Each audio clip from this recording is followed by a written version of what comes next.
За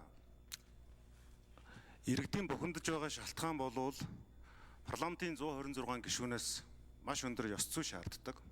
Ёс суртахуун шаарддаг. Яагаад гэвэл ёс зүйтэй байж хууль батлах. Тэр батлсан хууль нь нийгмийн амьдралд хэм хэмжээ тогтоох, шудраг ёсыг сахиулах, иргэдийн амар амгалан тайван байдал, улс орны хөгжил цэцгэлтэй шууд холбоотой байдаг. За хоёр талтай харамсалтай нь сүүлийн хэдэн одоо бараг сарын хугацаанд энэ парламентын гишүүдийн амнаас байж болшгүй үг гарч болшгүй авир гарч байгаа. Энэ харамсалтай юм шиг авч нөгөө талд нь иргэдийн мэдих эрх нээгдэж асар олон хулгай, лөөвөр, мөнгөний мөртэй асуудлууд яригдлаа. Барин тавин мэдээс илтүүд гарч байна. Хууль шүүхийн өмнө ганцхан үнэн байх ёстой. Хоёр буюу түүнээс дээш үнэн байх боломжгүй. Тэгэхээр өнөөдрийн ерөнхий сайд огцрох, их хурлын дарга огцрох энэ хоёр асуудлын дараагаар эдгээр зүйлүүд намжиж болохгүй. Яг хуулийн өмнө эцэслэгдээ шийдэгдэх ёстой. Нэг нь буруутай байгаа, эсвэл нөгөөх нь гүтгсэн л байгаа. Энэ хоёрын л аль нэг шүү дээ. Тэр улс төрийн эрх ашиг хангагдахаар энэ дагаад намжин болчдөг. Эргээд иргэдийг хөөрхөд талцуулаад үлддэг. Улс орныхон төр битэх итгэлийг алдуулаад явдаг гэж болохгүй. Амар өсгөлэн хөрнийн даргаас хэдэн асуулт байна. Нэгдүгээр та өөрийгөө ер нь хэр зэрэг ёс зүйтэй хүн гэж бодд юм бэ? Нэгдүгээр асуулт. Хоёрдугаар асуулт. Та эрх хөрөгч намын ерөнхий нарийн бичгийн дарга хийж байхдаа өрсөлдөгч намуудаа ялахын тулд ямар нэгэн хууль бус ажиллагаа хар PR хийж байсан уу? Гуравдугаар асуулт. Хөрөнгө орлогын мэдүүлгийг харж байна. Өнөөдөр Монгол улсын нийт иргэдийн ихэнх нь хадгаламжгүй байгаа. За хадгаламжтай иргэдийн 90% 1 саяас доош хадгаламжтай байгаа. Тэгэхээр таны хөрөнгө орлого ямар замаар бүрэлдэхүүн тогтсон бэ гэдэг талаар та тайлбарлаж өгөхгүй юу? Дараагийн асуулт, тэр тагнуулын ерхий газраас гаргасан дүгнэлт гэж байгаа. Энэ дээр яг та хэрвээ нууц биш бол тодорхой баримттай ишлэлтэй зүйлийг хэлж өгөхгүй юу? Энэ тэр гадаадын хэвлэлтэй холбоогүй юм биш үү? Холбоотой юм уу? Ерөн зүгээр эндээс бол бид нэг л зүйлийг ойлгох ёстой. Энэ олон жил яригадад байгаа энэ барин тавийн зүйлс чинь үнэн худлаа эсгтэр ард түмэн одоо үнэлтэд өгөх ёстой. Тэгэхээр ямар нэгэн байдлаар 1 минут авч. За нэмж 1 минут өгье. Тэгээ ямар нэгэн байдлаар яг шүүхээс гин буруутай нэцлэн тогтоогдоогүй байхад хэнийг ч гин буруутай гэж хэлж болохгүй. Энэ зарчмыг бол би дэмждэг. Мань мэдэн ч гэсэн тэр хонглоор нь явж исэн хэлмэгдэгч хохирогчдын нэг. Гэхдээ энэ улс төрийн нөхцөл байдлаас үүдээд хуулийг, шудраг ёсыг үзмжээр субъектив байдлаар тайлбарлах боломжгүй.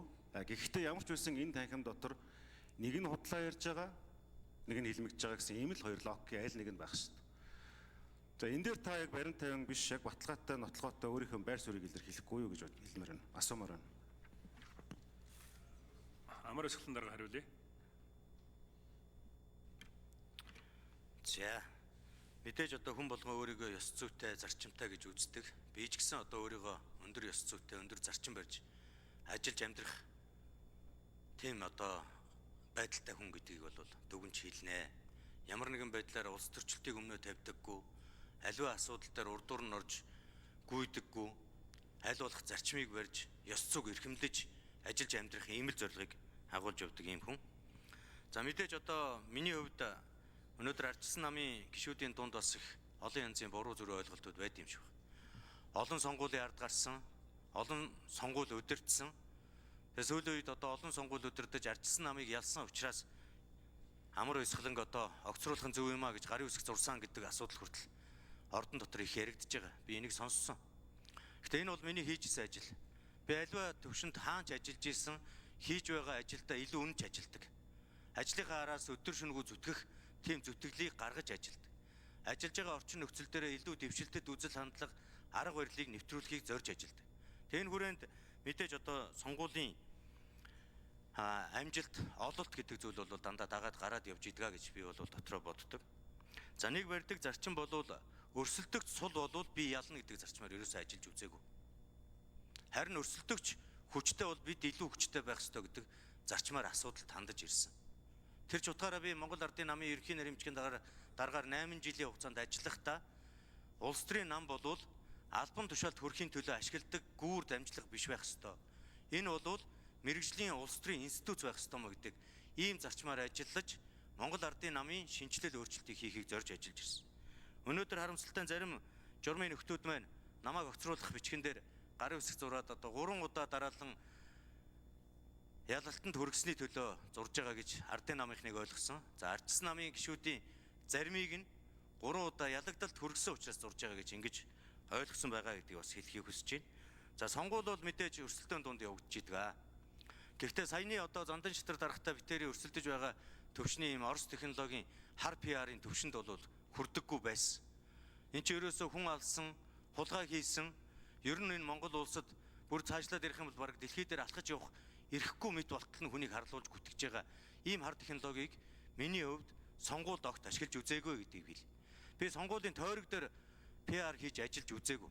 Би бол сонгуулийн төв штабыг удирдлага менежментээр нь хангаж ажиллаж ирсэн ийм хүн байгаа гэдгийг бас хэлхийг хүсэж байна. За манай гэр бүлийн бизнес 1999 оноос эхлээд хэвлэлийн компани, барилгын материалын худалдаа, хөдөө аж ахуйн чиглэлээр төдийлөн том биш ч гэсэн өөрсдөө болох хэмжээнд бол ажиллаад ирсэн. Өдгөө 26 дахь жилдээ доктортой үйл ажиллагааг явуулж байна. 300 орчим хүнийг ажлын байраар хангаж татвар төлж идэг. Тэгэхээр миний хувьд бол төрд одоо үндсэндээ 2022 оны 9-р сарын 2-ны өдрөөс эхэлж хэрэг эрхлэх газрын даргаар ажилласан. Тэрнээс өмнө зөвхөн улс төрийн намд улс төрийн ажил хийхээс гадна хувийн хвшлээс, хувийн бизнесээс өөрийнхөө орлого, өөрийнхөө хөрөнгийг бий болгож явсан гэдгийг бас хариуцлагатай хэлье.